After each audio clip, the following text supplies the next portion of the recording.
जय हिंद, नमस्कार। आप सभी का स्वागत है हमारे यूट्यूब चैनल शिक्षक वाणी में और मैं हूं सोमनाथ महतो।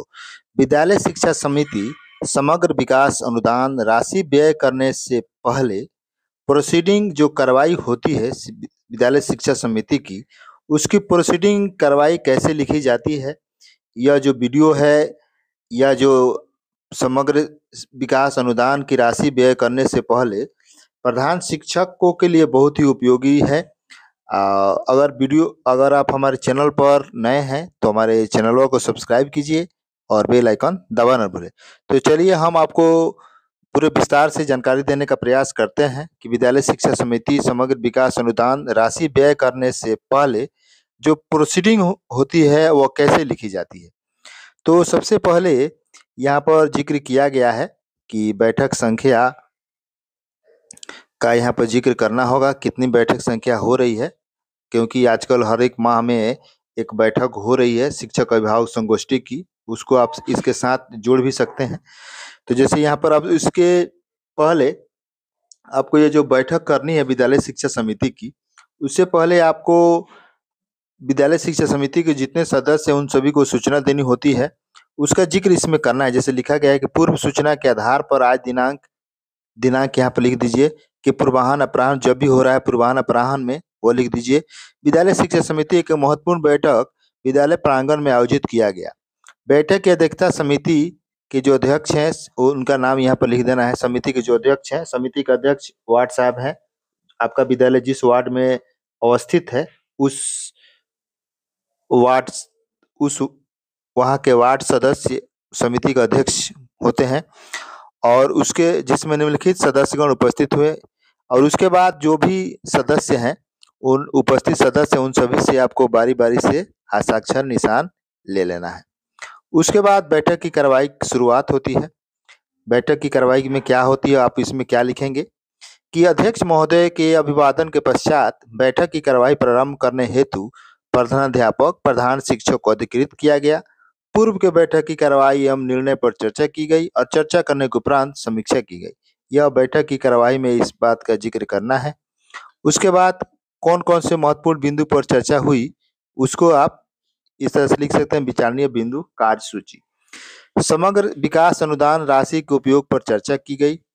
प्राथमिकताओं के अनुसार कार्य का चयन, मतलब कि कौन से कार्य प्रमुख हैं, सबसे पहले कौन से कार्य को कराना जरूरी है उसको उस पर चर्चा आपको करने हैं।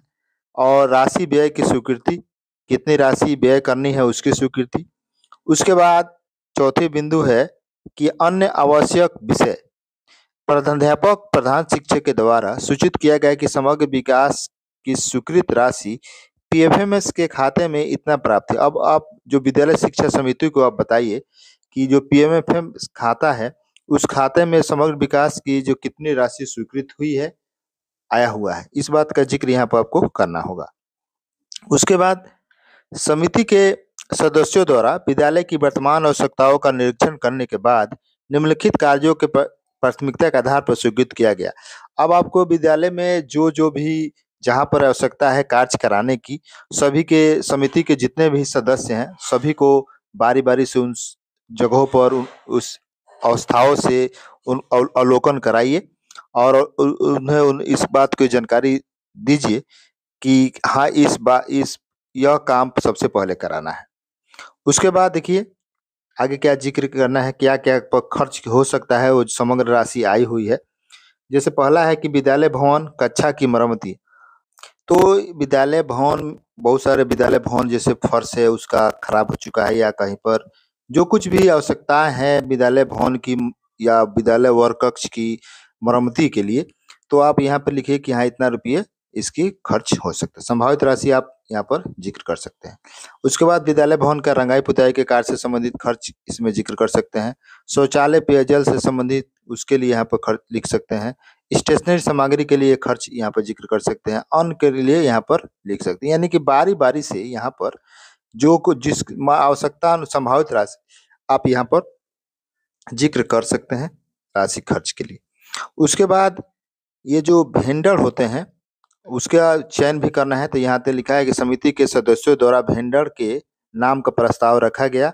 जैसे वेंडर का नाम, आधार संख्या, बैंक का नाम, बैंक का IFSC कोड, वेंडर का GST नंबर, पता।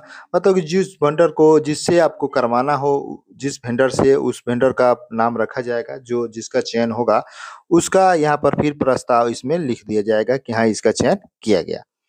और उसके बाद फिर अंत में यहाँ पर उसके बाद होगा यहाँ पर कि समिति के सभी उपस्थित सदस्यों ने उपयुक्त प्रस्ताव पर सहमति जताई गई तथा तय किया गया कि राशि का उपयोग समग्र शिक्षा अभियान के दिशा निर्देशों अनुसार किया जाएगा। यह लिख देना है। उसके बाद क्या निर्णय होगा यह भी इस पर चर्चा करना है कि समिति ने सर्वसम्मति से प्रस्ताव पारित किया कि स्वीकृत कार्यों के लिए भुगतान संबंधी प्रक्रिया पूर्ण की जाएगी और व्यय का लेखा जोखा रजिस्टर में दर्ज किया जाएगा। मतलब कि जो कुछ भी खर्च होगा उस खर्च से संबंधी जो रजिस्टर है, पंजी है, उसमें किस मद में कितनी राशि किस प्रकार से खर्च हुई वो सब कुछ रजिस्टर में दर्ज की जाएगी। उसके बाद है समापन। अंत में क्या होगा? समापन होगा।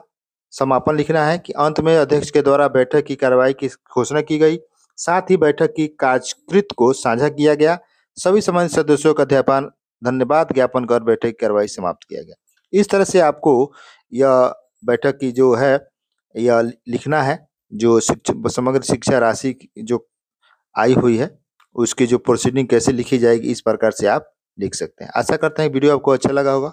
दोस्तों बंधु में शेयर कीजिए ताकि वो भी इस जानकारी का लाभ उठा सके। तब तक के लिए मिलते हैं दूसरे वीडियो में।